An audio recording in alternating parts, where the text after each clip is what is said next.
नमस्कार विद्यार्थियों, कैसे हैं सभी। सब सकुशल हैं, सब मज़े में हैं। उम्मीद है कि सभी अच्छे ही होंगे और आपकी पढ़ाई भी चल रही होगी। देखिए, स्टडी तो रेगुलर रखनी ही पड़ेगी, है ना। क्लासेज कब स्टार्ट होंगी कब नहीं, ये पता नहीं है। और फ़िलहाल तो जो है वो फर्स्ट ईयर के एग्ज़ाम फॉर्म की डेट भी लगातार बढ़ती ही जा रही है। तो कोरोना की जो वैक्सीन आई है, उस वैक्सीन के बाद ये उम्मीद ज़रूर जताई जा रही है कि शीघ्र ही हम भी जल्दी ही हम भी ऑफलाइन भी मिलेंगे, आपसे मुलाकात भी होगी। लेकिन इस दरमियान मेरी कोशिश यही है कि मैं आपको आ, आपके स्टडी मटेरियल से रिलेटेड हर एक टॉपिक जो है वो टाइम टू टाइम क्लियर करवाता रहूं। तो आज जो क्लास मैं ले रहा हूँ उस क्लास के बारे में शुरुआत करने से पहले मैं आपको बताना चाहता हूँ कि अलाउद्दीन खिलजी जो है, कौन? अलाउद्दीन खिलजी जो है, ये अलाउद्दीन खिलजी की क्लास हम पहले भी एक बार ले चुके हैं, जिसमें हमने अलाउद्दीन खिलजी की दक्षिण की नीति के विषय में पढ़ा था, दक्षिण नीति के बारे में जाना था। तो वहाँ हमने अलाउद्दीन खिलजी की शुरुआत के बारे में पढ़ा था कि अलाउद्दीन खिलजी जो है वो जलालुद्दीन का भतीजा था, और जलालुद्दीन का भतीजा होने के साथ साथ वो उसका दामाद भी था। दामाद क्यों बना? क्योंकि जलालुद्दीन जो था वो खिलजी दल जो था उसका नेता था।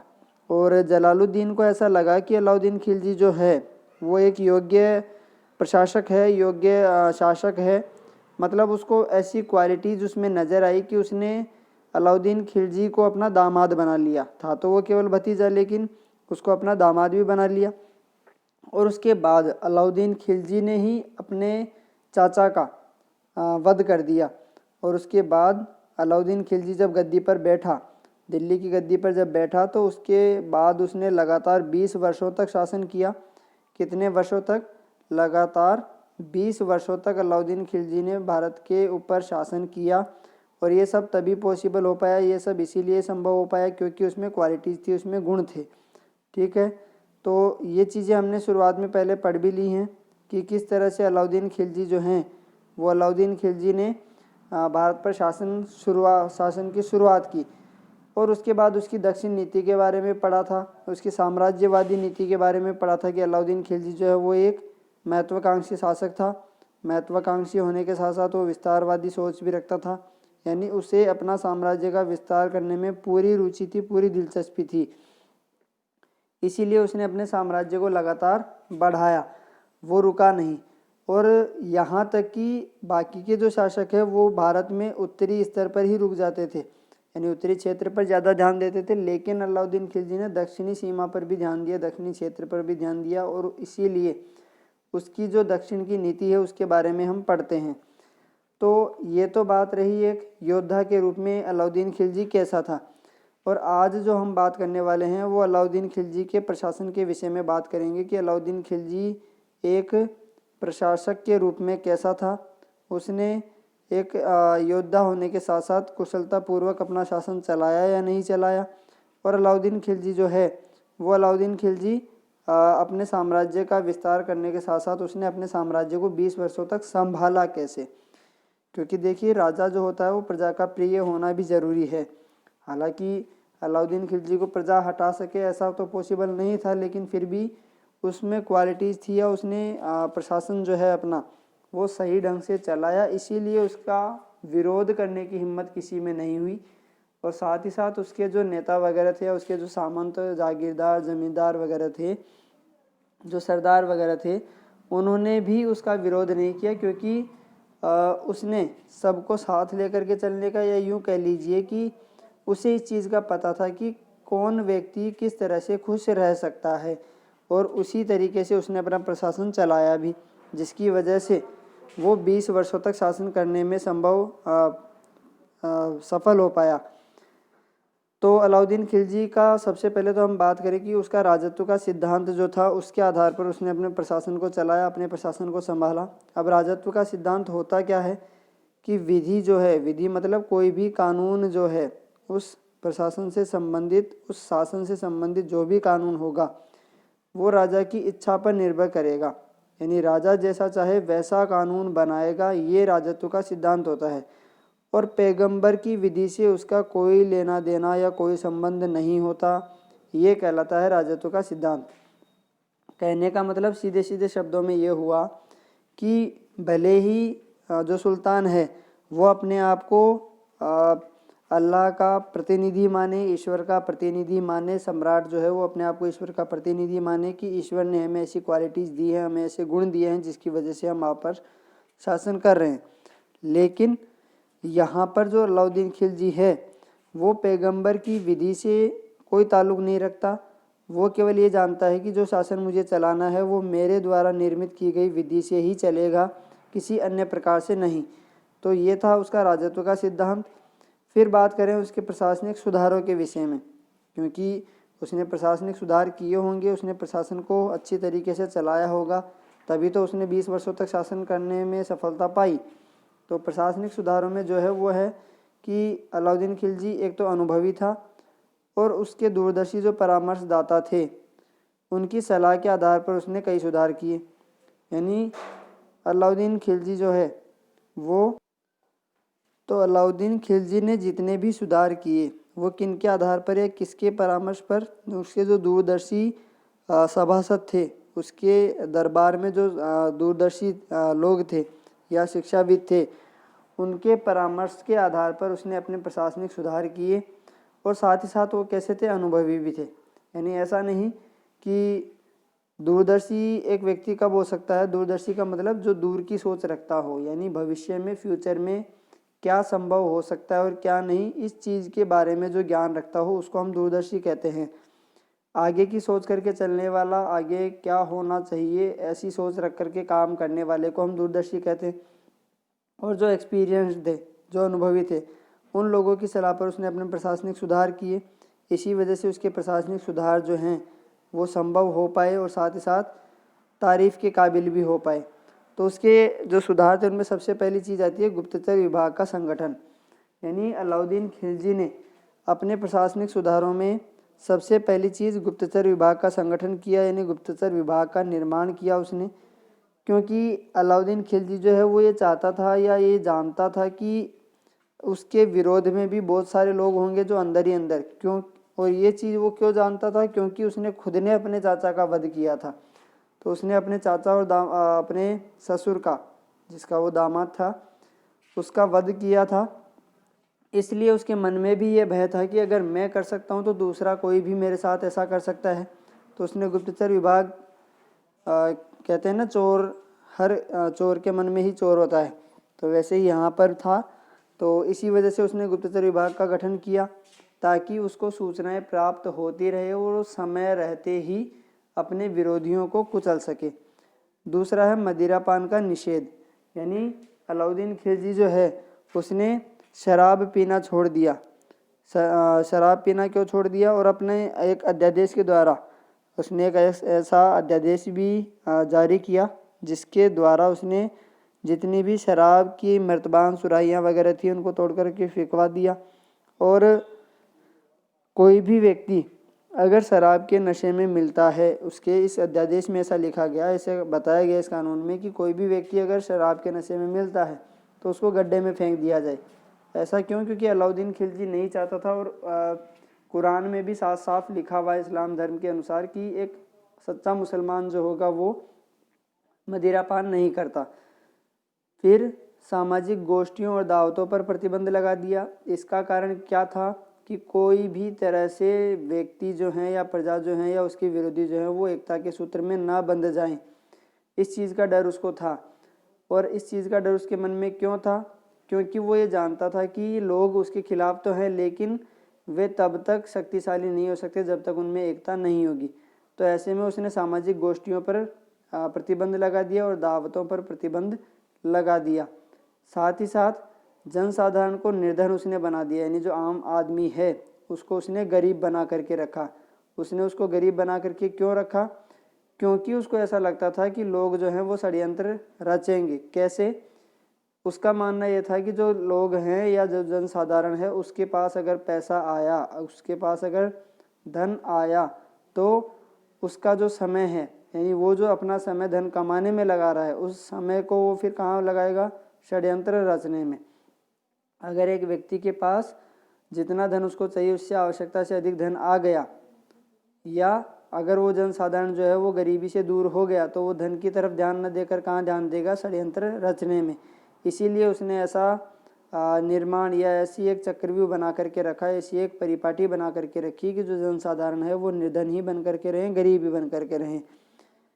और इसके लिए उसने किया क्या कि दोआब के जो हिंदू थे, दोआब जो उपजाऊ मैदान है, जो उपजाऊ मैदान वाला क्षेत्र है, दोआब क्षेत्र है, गंगा और यमुना के बीच आने वाला जो क्षेत्र है, उस उपजाऊ मैदान के अंतर्गत आने वाले क्षेत्र में रहने वाले हिंदुओं से उसने 50% तक भूमि कर वसूला, जिसकी वजह से उनका जो जीवन है वो पैसे कमाने और कर भरने में यानी टैक्स भरने में ही चला गया।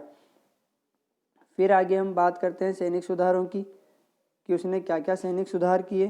तो देखिए, सैनिक सुधारों में सबसे पहला सुधार जो है वो है बलबन के सिद्धांतों पर आधारित, यानी इसका जो सैनिक सुधार था वो बलबन के सैद्धांतिक सिद्धारों पर ही या शासनात्मक सिद्धांतों पर ही आधारित था।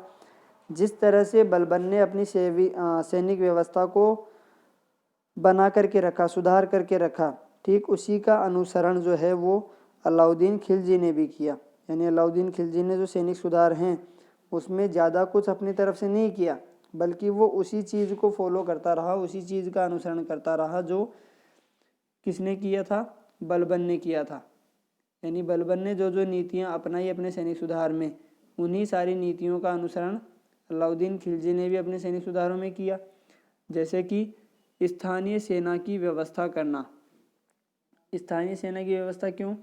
क्योंकि अलाउद्दीन खिलजी जो है वो दिल्ली के सुल्तानों में ऐसा पहला सुल्तान था, ऐसा माना जाता है कि पहला ऐसा सुल्तान था जिसने स्थायी सेना रखने की व्यवस्था की।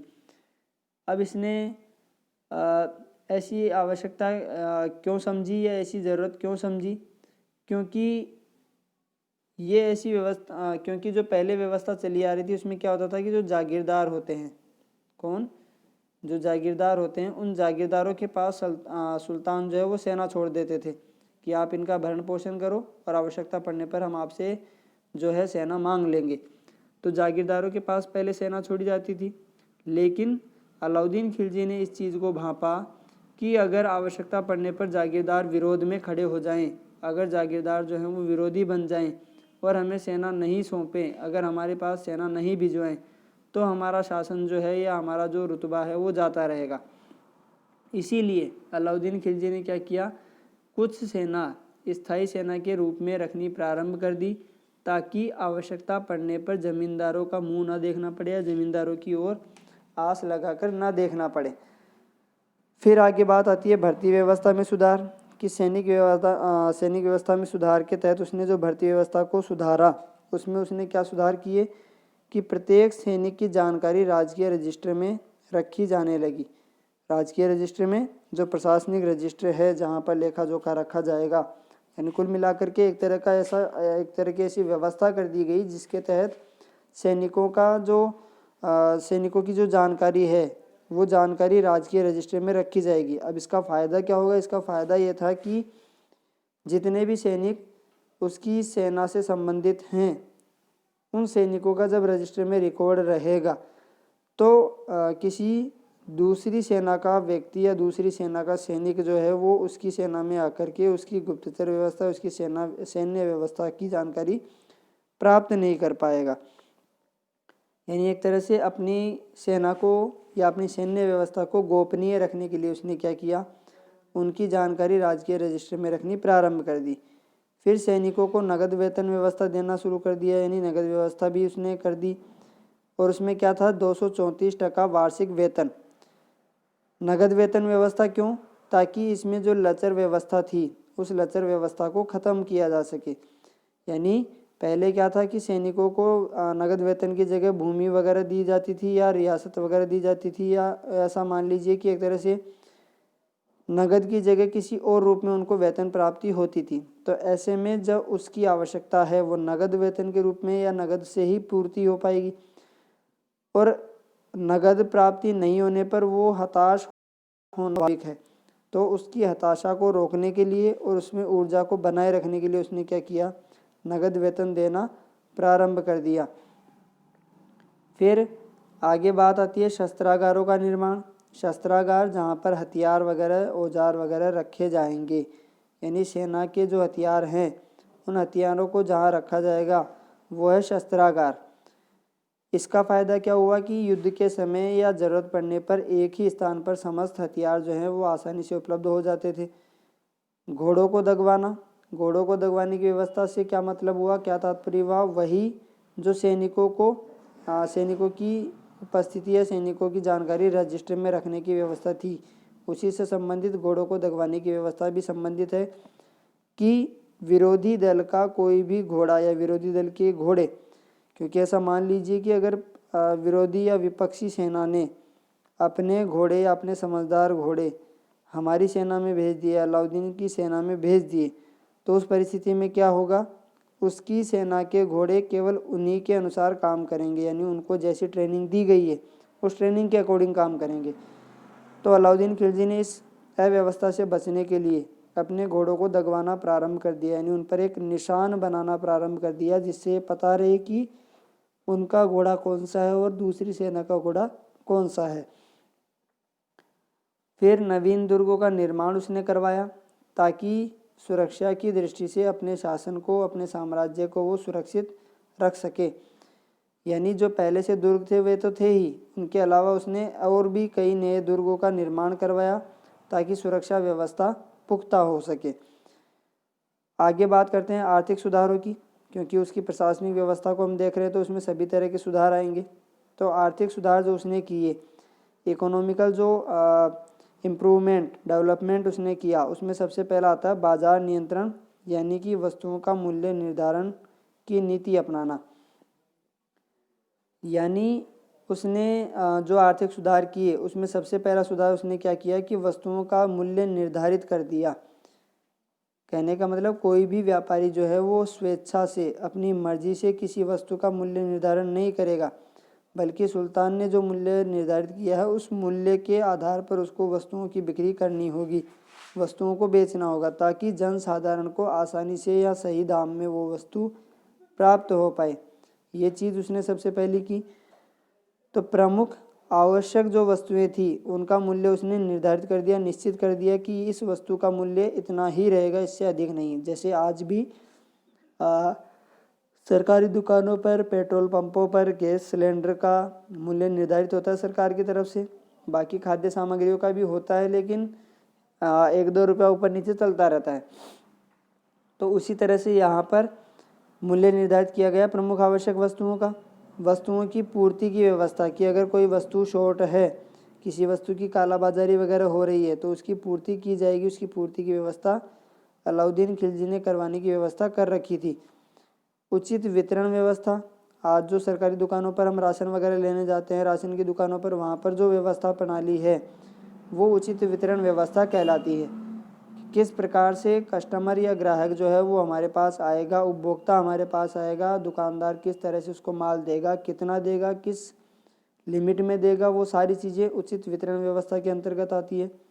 पदाधिकारियों की नियुक्ति, कि अगर आर्थिक पक्ष से संबंधित कोई मामला है तो उस मामले की सुनवाई के लिए या उस मामले पर निर्णय लेने के लिए कुछ पदाधिकारी निश्चित कर दिए गए। और व्यापारियों पर नियंत्रण, जो मैंने अभी प्रारंभ में बताया कि कालाबाजारी वगैरह को रोकने के लिए बाजार नियंत्रण की व्यवस्था उसने लागू की, तो वही व्यापारियों पर नियंत्रण भी था कि वो आमजन को, प्रजाजन को परेशान ना करें और उनकी आवश्यकता की वस्तुएं जो है वो समय पर उनको उपलब्ध करवाते रहें।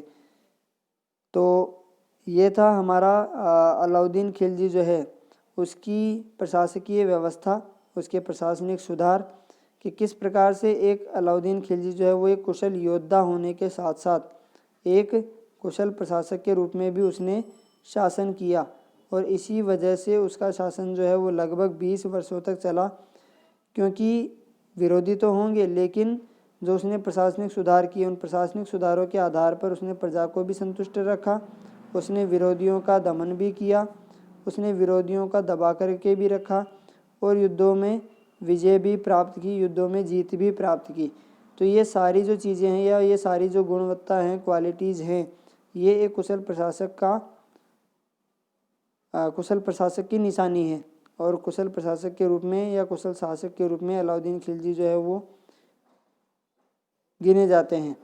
हालांकि कुछ बुराइयां थी, तो बुराइयां सभी में होती हैं, लेकिन अलाउद्दीन खिलजी ने जो विजय प्राप्त की, जो अपने स्तर पर जीत प्राप्त की और जो प्रशासन में सुधार किए, वो काबिले तारीफ़ थे।